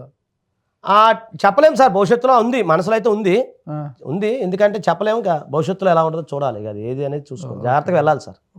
ఇంటలెక్చువల్గా వెళ్ళాలి తప్ప మనం జనరల్గా వెళ్తానికి లేదు కదా సార్ ఇప్పుడున్న పరిస్థితుల్లో. పూజాల సాయి కృష్ణ వరకు బాగుంది, ఆజాద్ అనేది ఎందుకు వచ్చింది లాస్ట్ లో? మీకు తెలుసు కదా, మా నాన్నగారు సిపిఎం కమ్యూనిస్ట్ పార్టీ సభ్యులు కదా సార్. అయితే యాక్చువల్లీ చిన్నప్పుడు నేను పుట్టిన పేరు ఏంటంటే చంద్రశేఖర్ ఆజాద్ అని పెట్టారంట. నాకు తెలియదు, మా అమ్మమ్మ వాళ్ళు చెప్పారు. అయితే వాళ్ళు భయపడ్డారు అనమాట. ఏమంటే చంద్రశేఖర్ ఆజాద్ అంటే చిన్న 24-25 ఇయర్స్కి చనిపోయారు కదా సార్. సో ఎందుకే బాబు మా పిల్లలకి అట్లా పెడతారు అది అంటే, ఇంకా అప్పుడు ఆలోచించి మా అమ్మమ్మ గారు సాయి కృష్ణ అని, తర్వాత మా నాన్నగారు ఆజాద్ అని పెట్టారని చెప్తారు అనమాట. ఓకే ఓకే, అందులో లాస్ట్లో అయితే తర్వాత నేను అమ్మమ్మ గారి దగ్గర ఉన్నా కదా సార్, ఉన్నప్పుడు ఆజాద్ అనేది వాళ్ళు అసలు మర్చిపోయారు వాళ్ళు, అంటే ఆయన వాళ్ళు ఎంటర్టైన్ చేయలే వాళ్ళు. తర్వాత మళ్ళీ ఇంటర్మీడియట్ తర్వాత, డిగ్రీ తర్వాత కొంచెం ఆజాద్ అనేది ఉంది నీకు, తోక అనేది అట్లా తెలుసుకున్నాను నేను తర్వాత. మంచి గుర్తింపులేండి, తోక అని కాదు, మంచి అదే సార్. తోక అంటే అది వేరే, మళ్ళీ లాస్ట్ అదే మీరు అర్థం చేసుకోండి, లాస్ట్ లో వచ్చే 2 అక్షరాలు అవి తోకలు అంటారు అవి, ఆ తోకలు. అదే సార్, దానివల్ల ఇంకోటి నేను 2009లో న్యూమరాలజీ చేశాను గురుగారు. న్యూమరాలజీ చేశాను, సంఖ్యాశాస్త్రం సరదా చేశాను. దాని ప్రకారం చూసినా అది 9 వచ్చింది నెంబరు. సో నా లక్కీ నెంబర్ 9. ఇవన్నీ చూసుకుంటే ఓకే బాగుందని. సాధన చేశారా న్యూమరాలజీ మీద? ఇట్లా సార్ స్టడీ చేసి చదువుకున్నాను, నేను డిప్లొమా చేశాను. ఓకే, న్యూమరాలజీ మీద డిప్లొమా. సంఖ్యాశాస్త్రం అని చెప్తుంటారు, అది కూడా ఇప్పుడు మంచి ఆదాయ మార్గం కదా. డబ్బు పరంగా చెప్పాలి సార్, నేను నేర్చుకున్నాను అంతే. ఇప్పుడు నచోర నచరాజహ అంటారు, విద్య నేర్చుకుంటాను. నేను జర్నలిజం కూడా నేర్చుకున్నాను, జర్నలిజం కూడా చేశాను నేను. AP college of journalism Satish Chandra గారి దగ్గర చేశాను. కాసాని జ్ఞానేశ్వర్ దాంట్లో, వాళ్ళ కాసాని దాంట్లో కూడా జర్నలిజం చేసి, తోట భవనారాయణ సార్ పేర్లు చెప్పొచ్చు లేదు, వాళ్ళ దగ్గర చేశాను, శిష్యరికం చేశాను. ఖాళీ ఉన్నాను సార్, నేను ఏదో నేర్చుకుంటూ ఉంటాను. సో అంటే మీకు సందర్భాన్ని బట్టి చెప్తున్నా అంతే తప్ప ఏమి అయ్యగారికి ఏం లేదు సార్, నేర్చుకుంటా అంతే, ఇంట్రెస్ట్ నాకు బాగా అంతే. అంతే సో అంతే, వేరేది ఏం లేదు సార్. ఆ. ఖాళీగా ఉంటాను. న్యాయవాదిగా మీరు సాధించిన సక్సెసెస్ ఏంటంటే ఏం చెప్తారు? నాకు తెలిసి విజయవాడ కనకదుర్గ అమ్మవారి గాలి గోపురము బంగారు తాపడము దానికి సంబంధించి ఆ ఇష్యూలో కూడా మీరు అదేదో మాయమైపోయిందని, అవును సార్. శంఖము అదేదో గాలి గోపురం తాపడం అంటారు సార్ దాన్ని, తాపడం రాయి. మాయమైపోయి అవి ఇవన్నీ ఆ కేసు కూడా మీరు ఇన్వాల్వ్ అయ్యారు కదా, దాన్ని ఏమైంది అది అసలు? సక్సెస్ అయ్యాం సార్, అది సక్సెస్. అంటే నేను చేశాను అనకూడదు సార్, అమ్మవారు చేయించారు మా చేత, ఆ తల్లి నా చేత చేయించింది అనుకోవాలి. అదేంటంటే ఒక జర్నలిస్ట్ మిత్రుడు నాకు చెప్పారు దాంట్లో స్కామ్ జరిగిందని చెప్పి. అది ఏంటంటే తమిళనాడు సంబంధించిన వాళ్ళకి దానికి సంబంధించి బంగారు తాపడంలో అవకతవకలు ఉన్నాయి, వాళ్ళకి ఇవ్వడం జరిగింది సార్. వాళ్ళు రాసిన కొటేషన్ కోట్ చేస్తారు కదా సార్, దానికంటే ఎక్కువ రాగి కలపడం జరిగింది దాంట్లో బంగారంలో, దాని ద్వారా నష్టం జరిగింది. సో దానికి సంబంధించిన అన్ని వివరాలు నేను సేకరించాను సార్. అది కూడా కోర్టులో పిటిషన్ వేసాం, గెలిచాము. అది కూడా గెలిచాము దేవుడి దయ వల్ల. దానికి సంబంధించిన ఏదైతే నష్టం ఏదైతే జరిగిందో అది క్యాలిక్యులేషన్ ఉంటుంది కదా సార్, కొన్ని లక్షల రూపాయలు ఏ ఉన్నాయో అవి తిరిగి వాళ్ళు రిటర్న్ చేసేసారు అమ్మవారికి. మీరు హైదరాబాద్లో ఉంటారు, విజయవాడ హైకోర్టు ఆ కేసులు కూడా చూస్తుంటారు ఎక్కువ. వైజాగ్ కింగ్ జార్జ్ హాస్పిటల్లో ఒక పసికందుని కుక్కలు తీసుకెళ్ళిపోయాయి. అవును సార్, అవును సార్, అవును సార్. ఆ కేసులో మీరు ఇన్వాల్వ్ అయ్యారు, మీరు తీసుకున్నారు ఆ కేసు. ఎలా వచ్చింది మా దృష్టికి మీకు అది? అసలు ఆ కేసులో కూడా మీరు చాలా ఇన్వాల్వ్ అయ్యారు. నిజం సార్, ఆ విషయంలో నేను చాలా సంతోషిస్తాను సార్. నాకు ఎందుకంటే ఒక న్యాయవాది వృత్తికి న్యాయం చేశాను అనుకుంటా సార్. అది మీకు ఓపెన్గా చెప్పేస్తాను సార్. జనరల్గా ఏంటంటే నేను మామూలుగా టీవీ చూస్తుంటే అప్పుడే పుట్టిన శిశువుని కుక్కలు తీసుకెళ్ళిపోయని చెప్పి వచ్చి ఆ తల్లిదండ్రులు ఏడుస్తూ ఉన్నారు. నాకు చాలా బాధ అనిపించింది. సో నేను అందులో డబ్బులు తీసుకోలేదు, ప్రచారం కూడా ఆలోచించలేదు సార్. ముందు మానవతావాదిగా ఆలోచించాను. సో వెంటనే ఏం చేశానంటే దానికి సంబంధించి వైజాగ్లో నా ఫ్రెండ్స్ ఉన్నారు, క్లాస్మేట్స్, వాళ్ళు ఉంటారు కదా సార్, కొంచెం పరిచయస్తులు, ఎస్ఎఫ్ఐలో ఉన్న పనిచేసాను. అలా ఫోన్ చేసి అన్న ఎవరైనా అవకాశం ఉంటే మీరు ఇమీడియట్గా కింగ్ జార్జ్ హాస్పిటల్కి వెళ్ళి వాళ్ళ ఇన్ఫర్మేషన్ అంటే తీసుకోండి అని అన్న. పాపం వాళ్ళు ఎమ్మటే మా వాళ్ళు వెళ్ళి తీసుకొని నాకు ఫోన్ చేశారు. ఫోన్ చేస్తే వాళ్ళు ఒక ఆటో డ్రైవర్ సార్, ఆయన అమ్మాయి ఏమో ఇళ్ళలో పని చేస్తుంది ఆమె.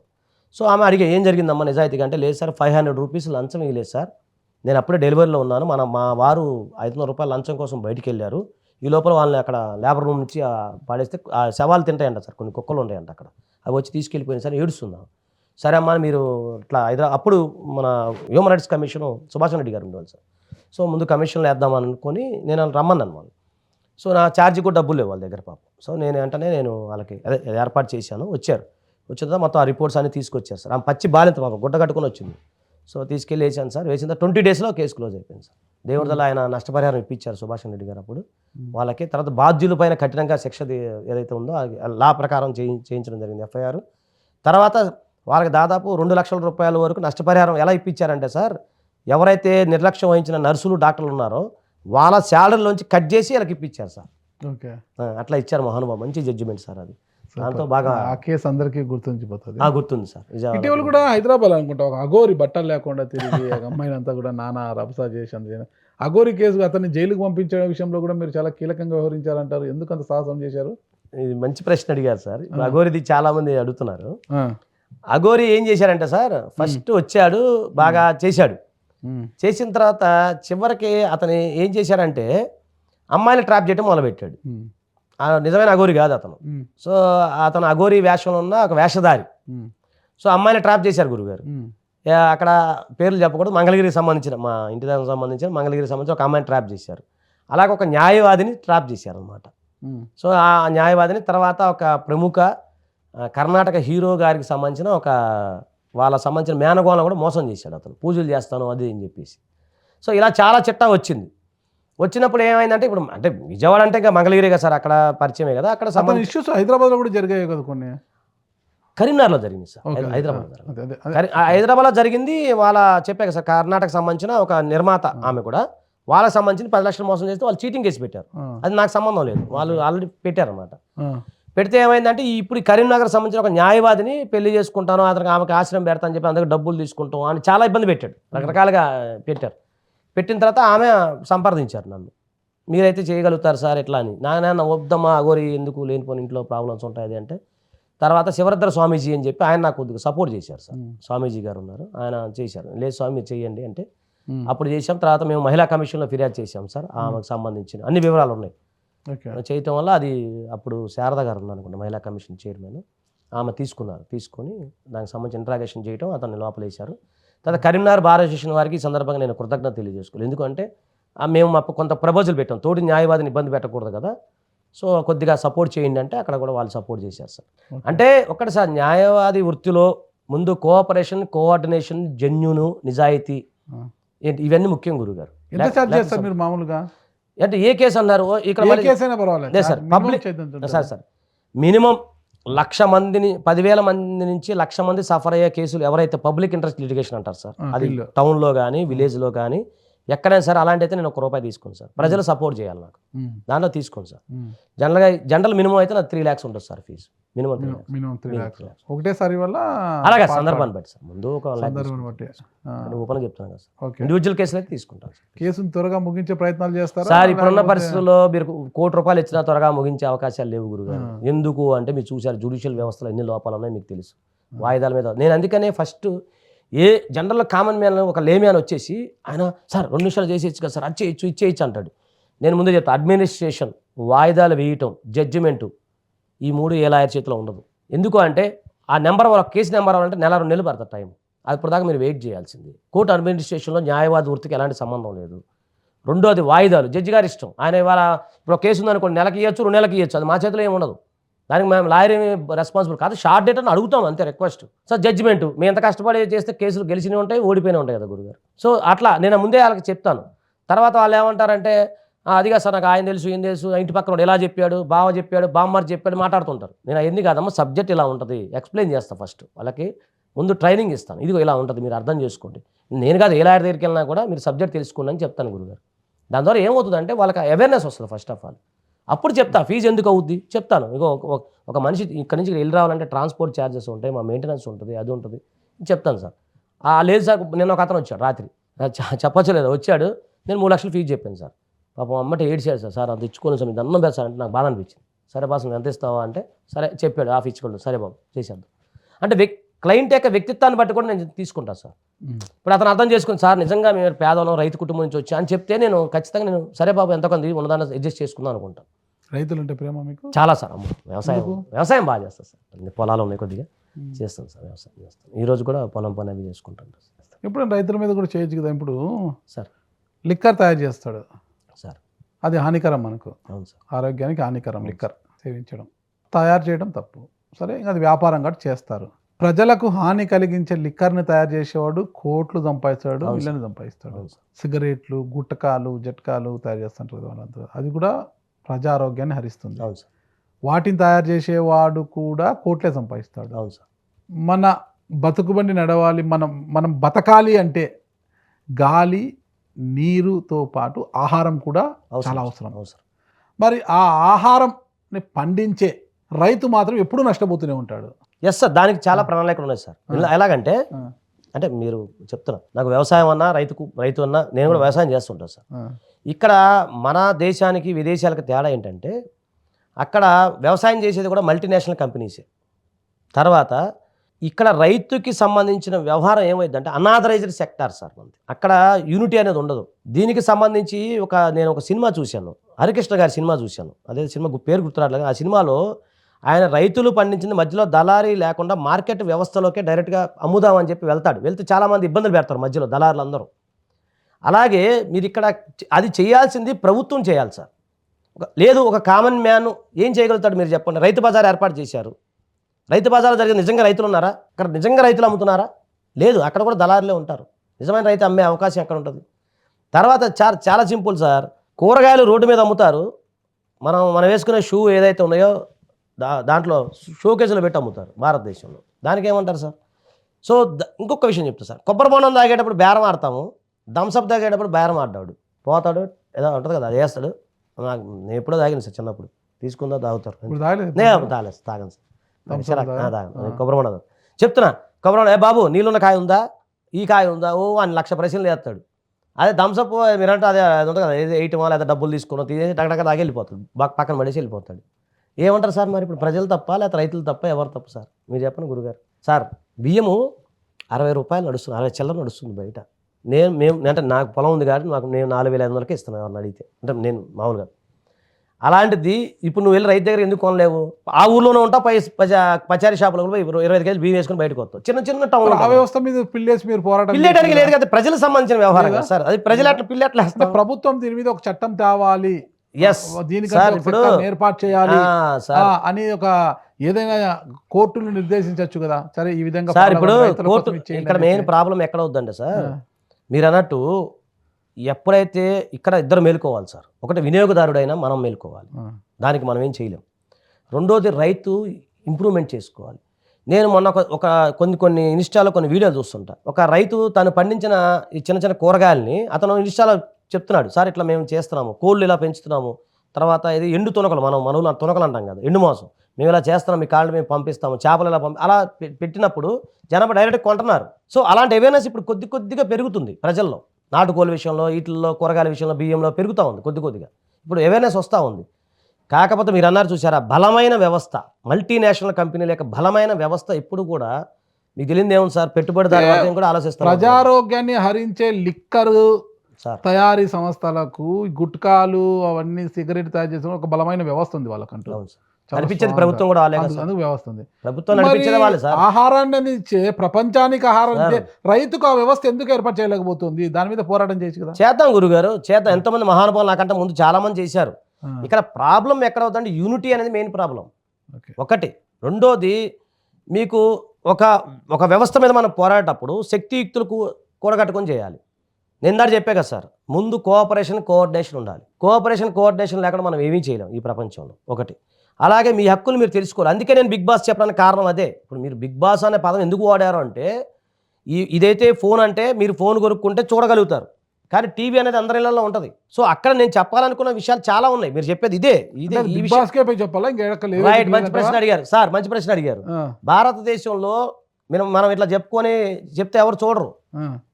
మీకు ఇలా కూర్చొని నేను టీవీలో చెప్తే ఎవరు వినరు. అది ఎంటర్టైన్మెంట్ రంగంలో చూస్తారు కాబట్టి వాళ్ళు అప్పుడు చెప్పింది కొద్దిగా తీసుకుంటారు. అది ఎంటర్టైన్మెంట్ మైండ్ ఫీలింగ్ ఉంటుంది. ఇప్పుడు సార్ యూట్యూబ్లో మీరు చూసినప్పుడు మధ్యలో వీడియోలు వస్తాయి, ఏదో సంథింగ్ XYZ వీడియోలు వస్తాయి. మీరు అలా కాకుండా ఎంటర్టైన్మెంట్లో లేకుండా ఓన్లీ వీడియోలు చూస్తే చూడగలుగుతారా? మీరు ఓన్లీ అడ్వర్టైజ్మెంట్ చేస్తే చూడగలుగుతారా? మన చిన్నప్పుడు సినిమాకి వెళ్ళేవాళ్ళం, వెళ్తే థమ్స్ అప్, ఫ్యాంటా వచ్చి చిన్న గోల్డ్ స్పాట్ అని అప్పుడు సచ్చినట్టు చూసేవాళ్ళం, చూసేవాళ్ళం. అదే తప్పదు, సినిమా చూస్తారని అక్కడ ఆ యాడ్ కోసం చూడడం. తర్వాత ఇది అయిపోతలేదు తర్వాత ఎలా సినిమా చూడొచ్చు ఆ మైండ్ సెట్లో ఉంటాం. సో ఇక్కడ ఎంటర్టైన్మెంట్ ఒకడికి సార్, ఇప్పుడు ఓపెన్ చెప్తున్నాం, మీరు నేను సరదాగా ప్రేమగా ఆజాద్ సార్, గురుగారు నమస్కారం సార్ అంటే అందరూ మనల్ని పట్టించుకోరు. అలా కాకుండా మన ఇద్దరం అరుచుకున్నాం అనుకోండి, అరుచుకొని నేను మీ సొక్క పడుగా ఏమంటారు అంటే మన భాషలో అది అన్నా అనుకోండి, 100 మంది వచ్చి చూస్తారు. ఎందుకు సార్, అది ఏదో జరుగుతుందని చూస్తారు, క్యూరియాసిటీ. సో ఇదే అంటారు నేను చెప్పేది. ఇలాంటి దాంట్లో క్యూరియాసిటీ అనేది ఉంటుంది. వాళ్ళిద్దరు ఎందుకు కొట్టుకున్నారు, ఎందుకు మాట్లాడుకున్నారు, వాళ్ళు ఎందుకు గొడవ పెట్టుకున్నారు, క్యూరియాసిటీ. ఇప్పుడు మన ఇంట్లో గొడవ జరిగితేనే మనం ఫీల్ అయ్యాము, ఆ పక్కింట్లో కొడితే తొంగి చూస్తాం, అది మన క్యూరియాసిటీ. అది ఖచ్చితంగా మీకు బిగ్ బాస్ షో ఎస్, ఆ సందర్భాన్నే నేను ఆ వేదికనే వాడాలనుకున్నాను సార్, అంతే తప్ప వేరే. మంచి వేదిక, ఖచ్చితంగా మీ వాయిస్ వెళ్ళాలని కోరుకుంటున్నా. లవ్ బర్డ్స్ అంటే ఇప్పుడు ఉభయ తెలుగు రాష్ట్రాల్లో లవ్ బర్డ్స్ అంటే ఇద్దరు పేర్లు గుర్తుకొస్తాయి, రాజు రాజా. ఇద్దరే అనమాట. ఆ రాజు రాజా ఎవరు అందరికి తెలిసిన పేర్లు, దివ్యల మాధురి, దువ్వాడ శ్రీనివాస్ గారు, ఎమ్మెల్సీ దువ్వాడ శ్రీనివాస్ గారు. సరే, దివ్యల మాధురి, దువ్వాడ శ్రీనివాస్ గారు ప్రేమ ఫలించిన తర్వాత ఇంట్లో గొడవలు అయ్యాయి. దువ్వాడ శ్రీనివాస్ వాళ్ళ వైఫ్ దువ్వాడ వాణి గారు, ఇది మొత్తం గొడవైంది. అప్పుడు మీరు దువ్వాడ వాణి ఆడ గొడవ, దివ్యల మాధురి తరపున అడ్వకేట్గా వకాలత్ పుచ్చుకొని వచ్చారు మీరు. ఆ కేసు అంతా చూశారు కదా, ఏంటి అసలుకి వాళ్ళు మీ దగ్గరకు వచ్చారా? మీరు అప్పుడు కూడా మీరు హైలైట్ అయిపోయారు అసలు ఆ కేసులో కూడా, అసలు ఫుల్ పాపులారిటీ వచ్చింది, ఏంటి అసలుకి? ఇది మంచి ప్రశ్న అడిగారు.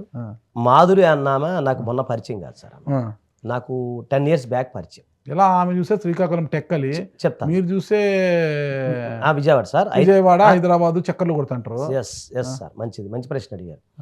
అయితే ఆమె ఏంటంటే కొంచెం ఆమె పెట్రోల్ బంక్ నడిపించేవాళ్ళండి. అవును, ఆ పెట్రోల్ అప్పుడే 2017లోనే పెట్రోల్ బంక్ ఉంది ఆమె.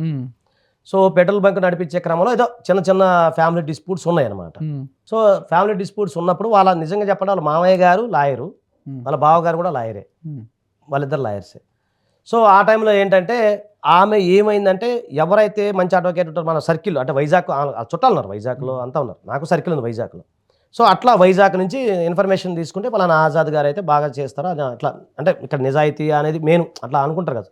ఇప్పుడు ఎలా ఉండదంటే ఈయన ఆనెస్ట్గా ఎవరు దొరుకుతారు, ఎందుకంటే లోకల్లో ఎప్పుడు కూడా ఇప్పుడు మీరు మన కేసు చేసాం XYZ కేసులో, అక్కడ లోకల్ లాయర్ నమ్మే పరిస్థితి లేదు అన్నట్టుగా వాళ్ళు అనుకుంటారు.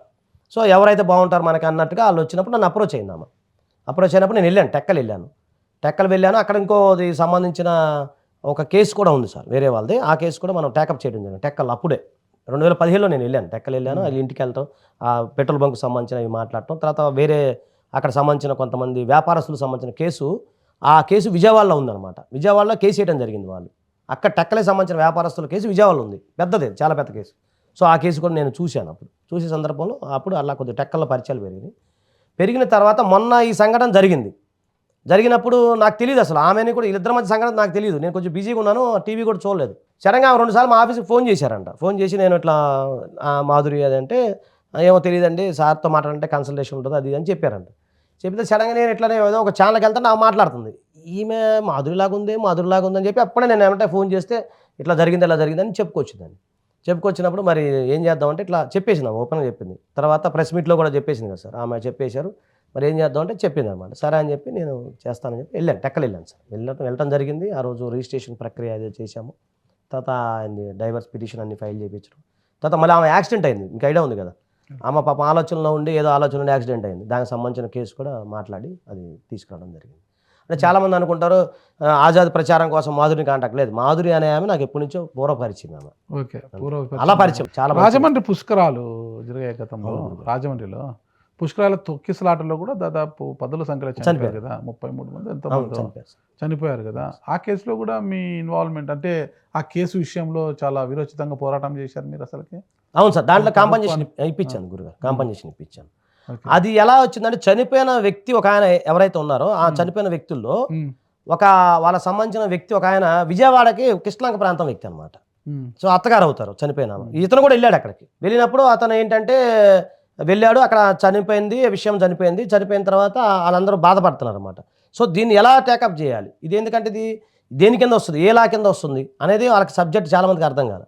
సో అతను మమ్మల్ని అప్రోచ్ అయ్యాడు, సార్ ఇట్లా మా అత్తయ్య గారు చనిపోయారు, ఒక లేడీ పలానా XYZ లేడీ, చాలామంది చుట్టాలు ఉన్నారు, అందరూ మ్యాక్సిమం చుట్టాలు ఉన్నారంట, వాళ్ళ బంధువులు ఉన్నారు. సో మీరు ఏదో ఒకటి చేయాలి సార్ అంటే అప్పుడు దానికి సంబంధించిన కేసు మనం టేకప్ చేసాం సార్. ఇప్పుడు ప్రభుత్వం వాళ్ళు వెంటనే స్పందించారు. సక్సెస్ అయ్యాను సార్. ఇంకోటి అయితే నాకు తెలిసి మీరు SFI నాయకుడిగా ఉన్నప్పుడే అనుకుంటాను, కృష్ణలంక ప్రాంతంలో విజయవాడ అదే కరాక ఇది మనం ఇప్పుడు జగన్మోహన్ రెడ్డి గారి హయాంలో రిటైనింగ్ వాల్ నిర్మించారు కూడా, వరద అడ్డుకట్ట వేయడానికి. ఆ రిటైనింగ్ వాల్ ఉండడం వల్లే మొన్న బుడమేరు ఉప్పొంగినప్పుడు సేఫ్ అయిందా మొత్తం ఆ ప్రాంతం అంతా కూడా. రిటైనింగ్ వాల్ జగన్మోహన్ రెడ్డి గారు నిర్మించక ముందే అప్పట్లో మీరు ఏదో పోరాటం చేశారని విన్నాను. అది గోడ కట్టాలి, మీరు రిటైనింగ్ వాల్ అనలేదు, అప్పుడు గోడ కట్టాలి అడ్డంగా, నదికి అడ్డంగా గోడ కట్టాలనేది పోరాటం చేశారని. ఏంటి అసలు అప్పుడు ఎందుకు చేయాల్సి వచ్చిందంటారు మీరు? సార్ మంచి ప్రశ్న అడిగారు సార్. ఇది కూడా ప్రతి ఒక్కరు తెలుసుకోవాలి. ఎందుకు అంటే విజయవాడ కృష్ణలంక ఎప్పుడు కూడా ఎలా ఉంటుందంటే నది ఇక్కడ 2 రకాలు ఆలోచించాలి సార్. ఒకటి కృష్ణలంకలో ఏమవుద్దంటే ఫస్ట్ మీకు బస్ స్టాండ్ నుంచి వెళ్ళి ఒక రోడ్డు వస్తుంది సార్, అది కరకట్ట అంటాం, పెద్ద కట్ట. తర్వాత మధ్యలో ఇంకో కట్ట వస్తుంది మీకు, ఈ మధ్యలో ఉన్న ప్రాంతమే కృష్ణలంక. అయితే మా చిన్నప్పుడు KL రావు గారు ఏంటంటే ఫస్ట్ కట్ట ఇదే కట్టారంట, తర్వాత జనాభా పెరుగుతున్నారని చెప్పి ఈ కట్ట నిర్మించారని చెప్పి నాకు పెద్దలు చెప్పేవాళ్ళు, అక్కడ ఉన్న పెద్దలంతా చెప్పేవాళ్ళు. చెప్పినప్పుడు ఆ నది అమ్మటి కొంతమంది ఇల్లు వేసుకుని ఉంటారు సార్, ఇల్లు వేసుకుని ఉన్నారు చాలామంది. సో ఎప్పుడైనా వరద వచ్చినప్పుడు మునిగేది కృష్ణలంక మునగదు, ఆ కరకట్ట పక్కన ఇల్లు వేసుకున్న వాళ్ళందరూ మునిగిపోయేవాళ్ళు, వాళ్ళు పైకి వచ్చేవాళ్ళు. అంతా ఫ్రెండ్సే ఉండేవాళ్ళు, అంతా చుట్టాలు తెలిసిన వాళ్ళు క్లాస్మేట్సే ఉంటారు. వాళ్ళకి మేము ఇస్తాం, మా ఇంట్లో రండి రా బాబు 2 రోజులు ఉండండి. అది ఇప్పుడు నుంచి కాదు, ఆ చిన్నప్పటి నుంచి వస్తున్నా గురుగారు, నా చిన్నప్పటి నుంచి వస్తున్నా. NTR గారు హయాం నుంచి అప్పుడు ఆయన 2వ-3వసారి ఎన్నికయ్యారు చూడండి, మన చంద్రబాబు నాయుడు గారి కంటే ఒక్క వెన్నుపోటుకు ముందు ఏదో అంటారు కదా, దానికి ముందు. సో అప్పటి నుంచి నేను చూస్తున్నా ఆయన రావడం జరిగింది. తర్వాత చాలామంది వాళ్ళు వచ్చారు. నేను అప్పుడు లోక్సత్తాలో ఉన్నప్పుడు నా మొట్టమొదటి యుద్ధం ఇంకో కరకట్ట కట్టాలని. అంటే మీరు అన్నట్టు ఫస్ట్ ఈ కట్ట ఎలాగుంది, సో వీళ్ళని తరలించాలంటే చాలా ఖర్చుతో కూడిన ప్రయాణం. తర్వాత ఇక్కడ నుంచి ఎక్కడికో ఊరు బయట నున్నలోనో ఎక్కడో ఇస్తే వాళ్ళు అక్కడి నుంచి రావాలంటే కష్టం, ఎందుకంటే బతుకు తీరు మొత్తం అక్కడే పక్కన బీసీ రోడ్డు, మాకు బీసీ రోడ్డు గవర్నర్పేట, ఇక్కడ జాబ్ చేసేది అక్కడ వాళ్ళే. సో ఆ సందర్భంలో వీళ్ళు ఇక్కడికి వెళ్ళి అక్కడి నుంచి రావాలంటే వాళ్ళు ఇచ్చే జీతాలు సరిపోవు. ప్లస్ ఇక్కడ అలవాటైన ప్రాంతం, స్కూల్స్ ఉంటాయి, అన్నీ ఉంటాయి. మాకు కృష్ణలంక అంటే కొద్దిగా నదికి సంబంధం, అందరం పరిచయాలు ఉన్న ప్రాంతం. సో ఏమైంది అంటే అప్పుడు నేను ఆలోచించా, వీళ్ళని తరలించడం ఎందుకు, ఇంకో కరకట్ట కడితే అయిపోద్ది కదా అని చెప్పి నేను చాలా ప్రపోజల్ పెట్టాను సార్. అప్పుడు చాలామందికి చెప్పాను, మేధావులతో మాట్లాడాను, కృష్ణలంక ప్రాంత ప్రజలతో మాట్లాడాను, కానీ దాని ప్రభుత్వం దృష్టికి తీసుకెళ్ళలేదు. తర్వాత మొన్న పాపం ఆయన మహానుభావులు రిటర్నింగ్ వాళ్ళు కట్టించారు తర్వాత. ఎవరు మహానుభావులు ఎవరు? మీకు తెలుసు కదా సార్, జగన్ సార్. దాన్ని కొనసాగింపు నారా లోకేష్ గారు కూడా చర్యలు తీసుకుంటున్నారు కదా. తీసుకున్నారు సార్, అది కూడా దాన్ని గట్టిగా మహానుభావుడే కదా. అందుకని అదే సార్, అప్పుడు మహానుభావులు ఇప్పుడు మహానుభావులు ఇద్దరు సార్. సో దానికంటే ముందు నేను మహానుభావులు, అందరూ మహానుభావులు. సో అదండి, ఆ విధంగా జరిగింది. నేను ఎప్పుడన్నా వెళ్ళినప్పుడు నా కళ భలే నెరవేరిందిరా బాబు అనుకొని సంతోషపడుతుంటా. దాని మీద ఒక రీల్ కూడా చేస్తే లక్షల్లో పోయింది, మిలియన్స్లో పోయింది ఈ రీల్. చాలా హ్యాపీ ఫీల్ అవుతా సార్ ఆ విషయంలో. అసలు ఇంకోటి చెప్పండి, చదువుకున్నంత నదిలోనే సార్. నా చిన్నప్పుడు ఎక్కువ చదువు నీళ్ళలో కూర్చొని చదువుకున్నారా? మాకు కృష్ణా నదిలో నీళ్ళు ఉండవు గురుగారు. చాలా మంది నీళ్ళు ఉంటాయి అనుకుంటారు. నీళ్ళు ఏముంటాయి? ఇసుకే ఉంటుంది మొత్తం. నది ఈ చివరకు ఉంటుంది అనమాట. తాడేపల్లి వైపు చిన్నగా ఉంటుంది నది. ఇప్పుడు కూడా మీరు చూసుకోవచ్చు, చిన్నప్పుడు కూడా అలాగ ఉండేది. వరద వచ్చినప్పుడు ఇక్కడ దాకా వచ్చేది అనమాట. సో బ్రిడ్జి ఉంది కదా సార్, అప్పుడు వారధ కట్టారు. ఫస్ట్ వారధ కింద బ్రిడ్జి ఉండేది, కింద పిల్లర్స్ లో ఇట్లా మనకి ఎలా ఉండేది అంటే రచ్చబండ టైప్ లో ఉండేవి పునాదులు, బేస్ ఉంటుంది. బేస్లో అక్కడ కూర్చునే వాళ్ళం సార్ అందరం. క్రికెట్ ఆడుకుంటూ అక్కడ కూర్చుంటాం. మా జీవనోదానం అప్పుడు ఇవన్నీ ఆడేసి వచ్చినాయి సార్. సిగరెట్ ఏం మంది అలవాట్లేదు నాకు, డైలీ ఏ అలవాట్లేదు. కంగారు పడిపోతుంది. అట్లా అంటున్నారా? కంగారు అని కాదు సార్, మీరు ఎట్లా అంటే నాకు రెండు రకాలుగా అనిపించింది, అందుకే అంటున్నాను. అది మంచి 100% సార్. ఎలా ఇంతవరకు నేను మందు, సిగరెట్, పాన్ అవన్నీ కూడా తెలియదు సార్. చాయ్ కూడా మీలాంటి పెద్దలు ఇస్తే మర్యాదపూర్వకంగా తాగుతా తప్ప అదేం లేదు సార్. పొద్దున్నే సార్ మందు మగువ లేదు, మనీ మాత్రమే ఉంది. ఉండాలిగా సార్, ఉండకపోతే మనం మనుగడ ఎట్లా సాధిస్తాం సార్? మానవ సంబంధాలు ఆర్థిక సంబంధాలే కదా సార్, అవునంటారు కదంటారు. మరి అది లేకపోతే వాల్యూ ఉంది. 3 వ్యసనాలే కదా మనిషికి ఉండేది, మనీ, మందు, మగువ. వ్యసనం ఎట్లా అంటే గురుగారు, డబ్బు సంపాదించుకున్న వ్యసనం. డబ్బు సంపాదించడం ఒక వ్యసనమే కదా. డబ్బు సంపాదించాలి ఉన్నంతలో తృప్తిగా ఉండేవాడు ఒకడు ఉంటాడు, ఇంకా సంపాదించాలి. ఇక చాలా సార్, మీరు టైం ఉందంటే దానికి చెప్తా సార్ ఎగ్జాంపుల్. ఇది ప్రతి ఒక్కరు తెలుసుకో. ఒకటి, ఎందుకంటే మీరు అన్నట్టు ఎకనామిక్స్ చదువుకున్నాం కదా సార్. ద్రవ్యోల్బణం అనే ఒక పదం ఉంటుంది కదా సార్, ఇన్ఫ్లేషన్ అనే పదం ఉంటుంది కదా, తెలుసు కదా సార్? తెలుసు. ఇన్ఫ్లేషన్ అనే పదం చాలా మందికి తెలియదు, నాకు తెలిసి. ఎందుకు అంటే ఈ రోజు 100 రూపాయలు నెక్స్ట్ మంత్ మీకు ఎంత అవుతుంది, నెక్స్ట్ ఇయర్కి ఎంత అవుతుంది? 80 రూపాయలు అవుతుంది, లేదా 60 రూపాయలు అవ్వచ్చు, లేదా 40 రూపాయలు కావచ్చు. ఎప్పుడైతే ద్రవ్యోల్బణం, ఎప్పుడైతే ఇన్ఫ్లేషన్ లెక్క లేకుండా మీరు ఉంటారు ఎవరైనా సరే, అది ఎవరైనా సరే ఆర్థిక సంబంధమైన విషయాల్లో, అవి లేకపోతే మీరు ఆటోమేటిక్గా వెనక్కి వెళ్ళిపోతారు. ఇప్పుడు నేను ఈ సాక్షిగా చెప్తున్నా గురుగారు, 25,000 నుంచి 50,000 సంపాదించే వ్యక్తులు ఎవరైనా సరే ఇప్పుడు మీరు లెక్కేసుకోండి, ఈ నెలకి ఏమి సరుకులు వస్తాయి లెక్కేసుకోండి. 2 months తర్వాత మళ్ళీ మీరు లెక్కేసుకోండి, ఏం సరుకులు వస్తాయి లెక్కేసుకోండి, ఎంత తేడా వస్తుందో లెక్కేసుకోండి. ఎప్పుడైనా సరే ద్రవ్యోల్బణం కానీ ఇన్ఫ్లేషన్కి అనుకూలంగా మనిషి తాను ఆర్థిక పరమైన మార్పులు జరుపుకుంటా ముందుకెళ్తాడు, అతను హ్యాపీగా ఉండగలుగుతాడు. ద్రవ్యోల్బణం ఏర్పడినప్పుడు అంటే 100 రూపాయలు 80 రూపాయలు అవుతుంది మనకు అంటే అది షేర్ మార్కెట్, దాన్ని బట్టి కాదు గురుగారు. కొనుగోలు శక్తి గురించి మాట్లాడతాం కదా. కొనుగోలు శక్తి వేరు, 100 రూపాయలు 80 రూపాయలు కావడం వేరు సార్. నేనేమంటే మీకు అర్థమయ్యే భాషలో నేను చెప్తున్నాను. ఇప్పుడు చిన్నప్పుడు మనకు 10 పైసలు మీరు ఎంత చూసాను అది లేదు, నేను 10 పైసలు 20 పైసలు చూసాను, అవి ఉన్నాయా సార్? ఇప్పుడు ఈరోజు అసలు రూపాయి వాల్యూ ఉందా? 100 రూపాయలు అది వేరు. మీరు అనేది 100 80 అవుతుంది, ఈ రోజున్న 100 నెక్స్ట్ ఇయర్ 80 అవుతుంది. 2 years లో డాలర్ ఎంత గురుగారు? కొనుగోలు శక్తి తగ్గుతుందా లేదా? రేట్లు పెరుగుతున్నాయి లేదా? కొనుగోలు శక్తి వేరు కొనుగోలు శక్తి వేరు కాదు సార్, రూపాయి మార్కప్ విలువ. సార్ నేను మీకు చెప్పేంత కాదు, మీరు బీకామ్ ఫిజిక్సా? నేనేదో ఒకటి సరదాగా. సో మీరు బీకామ్ ఫిజిక్స్, బీకామ్ కామర్స్ అనేది నాకు తెలియదు. నాకు పెద్దలు చెప్పిన మాటలు, మీలాంటి పెద్దలు కెరీర్లోకి వచ్చినప్పుడు సీనియర్లు చెప్పే మాటలు, దీపంగా నిల్లు చక్క పెట్టుకోవాలి, వయసుకున్న 10 రూపాయలు సంపాదించుకోవాలి, భవిష్యత్తు అనుగుణంగా నీ ఆర్థిక స్థితులు మారాలి, ఇవి చెప్పడం వల్ల కొన్ని నేర్చుకున్నాను. అలాగే ఈ మధ్యకాలంలో రిచ్ డాడీ పూర్ డాడీ లేదా వచ్చినాయి కదా పుస్తకాలు, అదే ఎవరో మీలాంటి రెఫర్ చేస్తే చదివినప్పుడు మనం జాగ్రత్తగా ఉండాలి, ఎలా ఉండాలి అని తెలుసుకుంటాం కదా సార్. సో దాని ప్రకారంగా ముందుకెళ్ళటమే తప్ప ఈ ఆర్థిక సంబంధమైన విషయాలు ఏవైతే ఉన్నాయో గురుగారు ప్రతి ఒక్కరు తెలుసుకోవాలని నేను కోరుకుంటాను. ఎందుకంటే ఈరోజు 25,000 రూపాయలు వస్తే వాడు ఈఎంఐ ఐఫోను, ఈఎంఐ ఏదో షూ, బండి, సిపిజెడ్ బండ్లు పేర్లే మాకు తెలుసు, ఆ బండి వీడికేమో 25,000 30,000 వస్తే అతను షో ఆఫ్ ఏమో 40,000 ఉంటుంది. దానికోసం మేము చేసే కేసులు కూడా సగం మంది అదే వస్తాను నా దగ్గరికి. వాడు క్రెడిట్ కార్డు తీసుకుంటాడు, ఈ క్రెడిట్ కార్డు పోర్చడం కోసం ఇంకో క్రెడిట్ కార్డు తీసుకుంటాడు, ఆ క్రెడిట్ కార్డు పోర్చడం ఇంకో క్రెడిట్ కార్డు తీసుకుంటాడు. లాస్ట్కి నా వల్ల కాదు సార్ అంటాడు, అది క్రెడిట్ కార్డులో వేధింపులు, చివరికి ఆత్మహత్య చేసుకున్నారు. అలా చాలామంది ఉన్నారు. అది నేను చెప్పేది. కాబట్టి ఏంటంటే ముందు చూపు ఉండాలి అనేది నా వ్యక్తిగత అభిప్రాయం sir. Okay, thank you Azad గారు. ముందు చూపుతోనే వెళ్ళండి, మందు చూపుతో ముందుకు వెళ్ళకండి, ముందు చూపుతోనే ముందుకు వెళ్ళండి, విజయ తీరాలకు చేరుకోండి. మీ రంగంలో మీరు ఇంతింతై వటుడింతై అన్న విధంగా ఎంతో ఎత్తుకు ఎదగాలి. ఈసారి బిగ్ బాస్ సీజన్లో మీకు ఖచ్చితంగా అవకాశం రావాలి. మీ మనసులో ఉన్న మీ భావాన్ని ప్రజలకు చేరవేసేలా మీరు ప్రయత్నించాలని కోరుకుంటున్నా. థ్యాంక్ యూ అజిత్ గారు, నమస్తే. భవిష్యత్తులో అసెంబ్లీలో నా వాయిస్ కూడా వినిపించాలని చెప్పండి గురుగారు. ఖచ్చితంగా. గతంలో లోక్సత్తా పార్టీలో మీ రాజకీయ అరంగేట్రం చేశారు. మళ్ళా కూడా ఇంకొక రాజకీయ పార్టీలో మీ అరంగేట్రం చేసి అసెంబ్లీలో మీ వాణి వినిపించాలని, ప్రజల పక్షాన పోరాటం చేయాలని, మీ వాణి వినిపించాలని కోరుకుంటున్నా. థ్యాంక్ యూ, నమస్తే అండి. నమస్తే.